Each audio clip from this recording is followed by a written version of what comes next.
Round 13, the Belgian Grand Prix, a weekend really tainted by the tragic loss of Antoine Hubert in the Formula 2 race.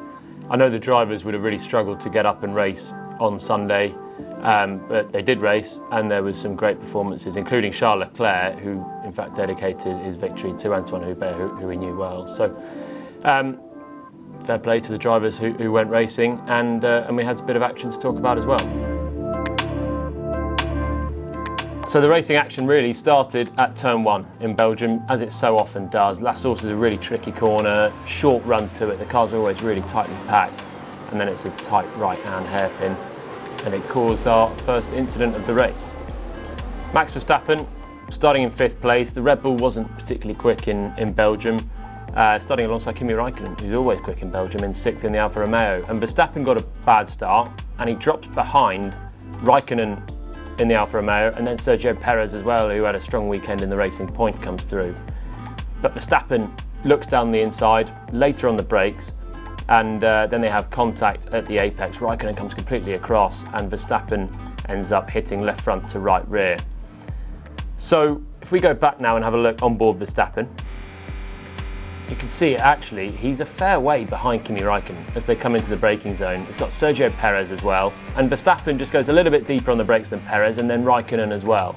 And he's got a car halfway along the inside of Kimi Raikkonen, and Verstappen is completely under control here. He's not gone in too hot, he's not locked up, and he's able to steer the car as tight to the apex as he possibly can as Raikkonen's moving over. In fact, he almost hits the wall on the inside to try and avoid an incident with Raikkonen. So he's not gone in too hot, but he has put his car into a slightly risky area, because turn 1 is always that little bit sketchy with all the cars packed together in a tight right-hand hairpin.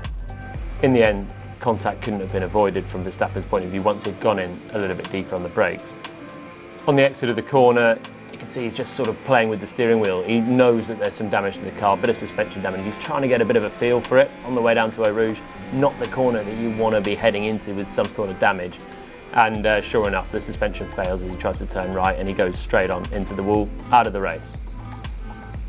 So on board with Raikkonen then, the other point of view, and he gets a great start, bit of wheel spin but not too bad, and then angles in on the braking areas, straight in towards the apex, and basically proceeds to turn in and go right onto that apex curb, and ultimately squeeze Verstappen and cause an impact there. If you look, if I pause it there, you can see Bottas in front actually gave a good car width of space at the apex there.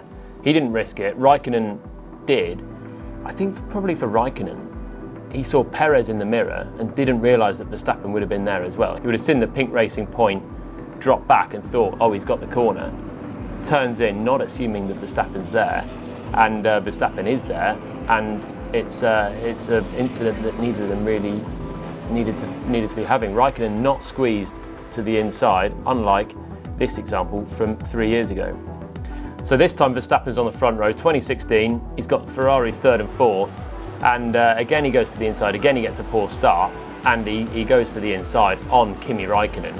The problem this time is that Raikkonen's got Vettel on the outside as well, and Vettel pinches in aggressively to Raikkonen, let alone Verstappen, who he wouldn't have known was on the inside even more. So that's clearly 3 into 1, definitely doesn't go. In fact, it's Raikkonen that hits Vettel, and then Verstappen gets caught up in it afterwards as well. But that incident, Raikkonen couldn't give Verstappen any more space. This time, he probably could have done. I think he must have not known he was there. For Verstappen though, you'd say he was involved in that exact same incident really 3 years ago. Maybe he could have been wiser and just not gone for that inside move that didn't pay off 3 years ago. He hit Raikkonen then. Maybe he could have been a bit more cautious.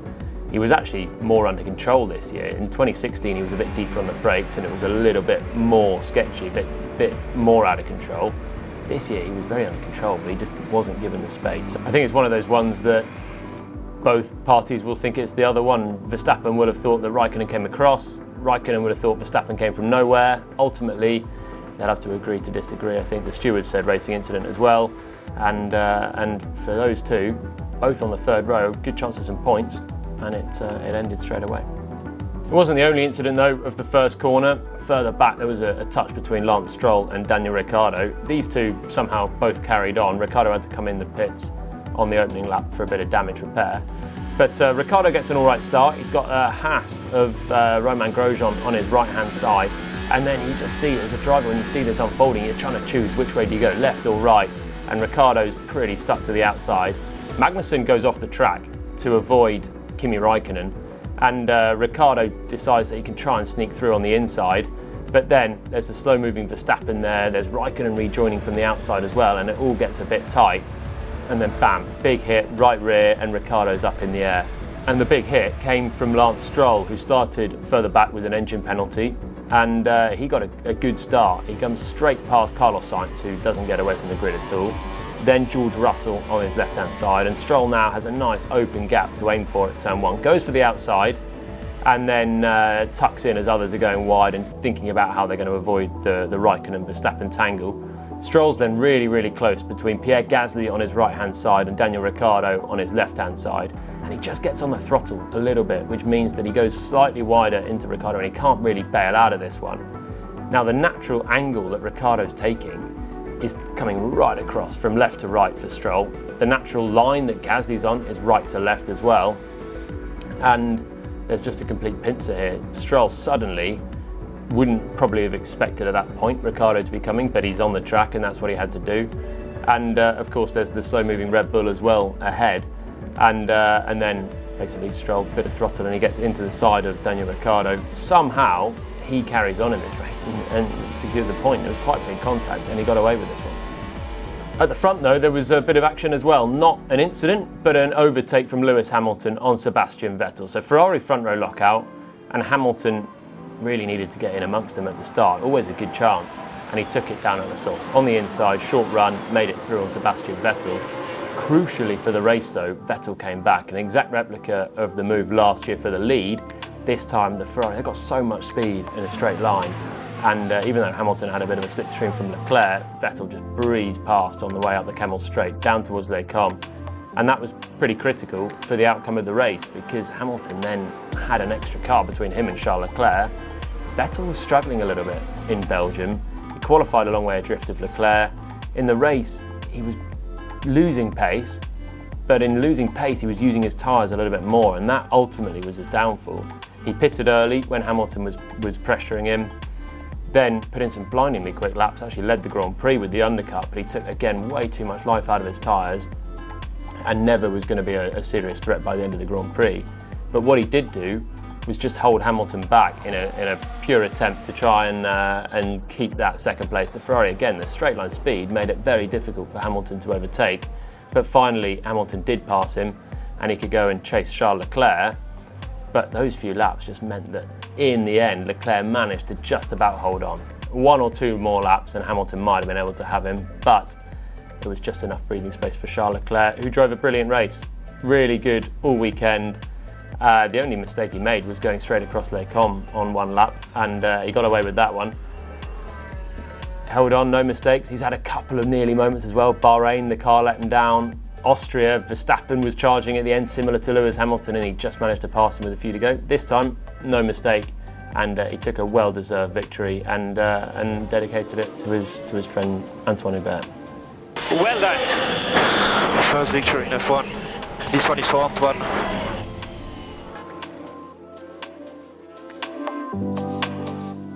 Another man that had a particularly tough weekend with everything going on was Pierre Gastly. He lost one of his good friends in Antoine Hubert. They grew up together and knew each other very well. And he was also racing in Belgium with a different team. He'd switched from Red Bull to Toro Rosso. That's never nice to have mid-season, a demotion. And he had to get on with it, really. He's still got 8 races to try and show Red Bull they were wrong. And he started with a decent performance in Belgium. He out-qualified Daniel Kvyat. And then had a good race as well in very difficult circumstances. There was one move on Kevin Magnussen, who really struggled after a good start in the Grand Prix, and he passed Magnussen. Magnussen tried to hold on the outside, and Gastly just ushered him wide. That was absolutely fine. Kevin Magnussen would have done exactly the same to Pierre Gastly. We've seen that already this year, and it was good hard racing that from Pierre. In the end, he finished 9th place. In the end, he finished behind his teammate as well. But that was largely due to strategy. Kvyat started on the other tyres, pitted much later, and everyone that did that ended up charging through and making up good places because the degradation was a bit higher than we'd all anticipated. The man that replaced him did a good job. Alexander Alban, again, huge pressure on his shoulders as well, because he's only in his 13th race in Formula 1 and he's found himself in a race-winning car in the Red Bull. The pressure would have been eased by the fact he had to start from the back of the grid with an engine penalty. So there was no absolute direct comparison to Max Verstappen. And again, even in the race, Verstappen was out on lap 1, turn 1. So there was no real comparison. But I think Alban had a great race. What I think Red Bull would have been looking for in this race from Alban would have been simple work ethic and a general pace, which they would have seen throughout practice, but then a bit of fight from the back of the grid. And we saw a few times Pierre Gastly starting out of place, and he struggled to make big inroads in that midfield battle. But Alban, he was lucky to finish 5th, to be honest, because Norris retired on the final lap. Of course, Verstappen and Raikkonen had already touched as well. But he showed some great overtakes and good racecraft, good grit and determination. And this one on Daniel Ricciardo, I thought was a particularly good move. Even though Ricciardo's on very old tyres, Alban is charging through, and it was crucial in the end that he made these moves as quickly as possible, because it came down to the last lap between him and Sergio Perez. So he had to do this one very quickly. Downhill, right-hand hairpin, couldn't make it through there. Ricciardo's so tough to try and pass. But then into the left-hander, and I've never seen anyone go around the outside of that corner before. It was a brilliant move, good commitment. Yes, he had a big tyre advantage, but I think a lot of people would have backed off and waited for a more conventional opportunity. Alban sent it around the outside, and it was really good stuff. And his 5th place was earned right on the final lap. Alban tucked in behind Perez, and he's got, again, a load more grip. He pitted later, he's got softer tyres, he's in a Red Bull as well. And Perez is struggling now towards the end of the Grand Prix and goes absolutely walkies at turn 1, right around the outside, but it gives him good drive actually out of the corner still. And Alban then has to sit back in the slipstream through Eau Rouge and wait and see. Honda power against the Mercedes power in the racing point, but the slipstream's pretty big and the Kemmel straight is long, and Alban had a good run here on the final lap, goes quite early to the inside, and gets forced onto the grass, bounces but keeps his foot in, good commitment once more, and keeps the place. Now that one was investigated after the race and the stewards deemed no penalty. It's actually an incident we've seen a couple of times in the past. This one from 2014 was a bit of great racing with a load of cars together, and it was Kevin Magnussen in Perez's shoes, Alonso in Alban's shoes.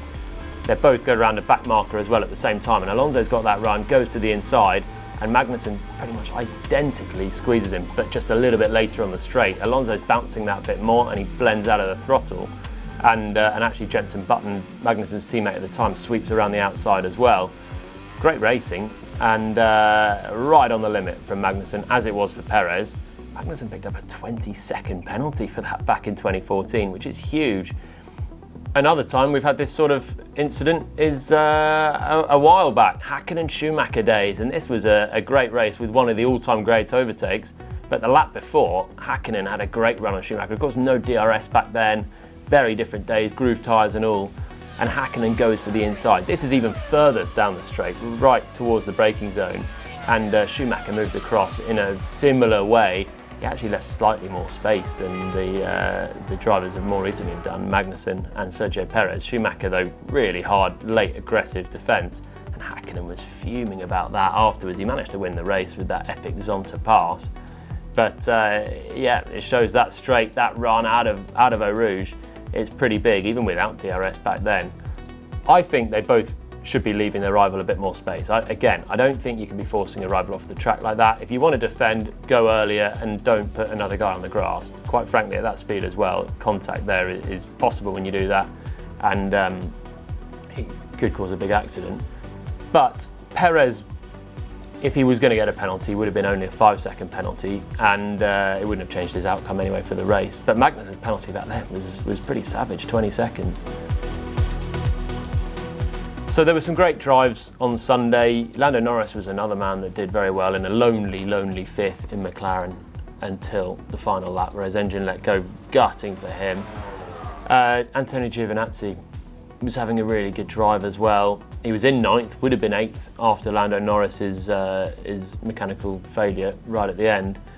But big mistake from Giovinazzi, penultimate lap for him because he hadn't been lapped. And in pretty much the fastest corner on the circuit that's not flat out now. Eau Rouge flat out, Blanchimont flat out, Pouhon right on the edge. 10 and 11, double left-hander, and Giovinazzi just throws it in, loads of speed, and just one tiny mistake and a huge incident into the wall. Big speed and a big crash. Looking at it from the outside shot, it's much easier to tell what actually happened there. And it's similar to Valtteri Bottas when he just dropped the wheel onto the wet part of the track at turn 1 in Hockenheim and ended up in the wall. Giovinazzi's just dropped the right-hand part of his right rear tyre onto the AstroTurf. There's no grip on that at all, especially at that speed, that much load on the car as well. And it's just simply that's just spun up the rear tyre and pitched him straight into a spin. Couldn't do anything about it from then. The difference to Bottas is this wasn't a changing track though. That Astro's been there all weekend. I have to say this was a sloppy one from Giovinazzi. Under no pressure, he was ahead of Gasly, ahead of Hülkenberg. They went on to grab some good points. Giovinazzi should have been there, but penultimate lap, maybe just thinking about something else, not quite full concentration, I would suggest for Giovinazzi here. And small mistakes. He's only gone over by a matter of inches, but it's ended in the wall with a big accident. And he's a man under pressure. Talking of next season and drives. His home race though, next week, and he'll be out to make amends.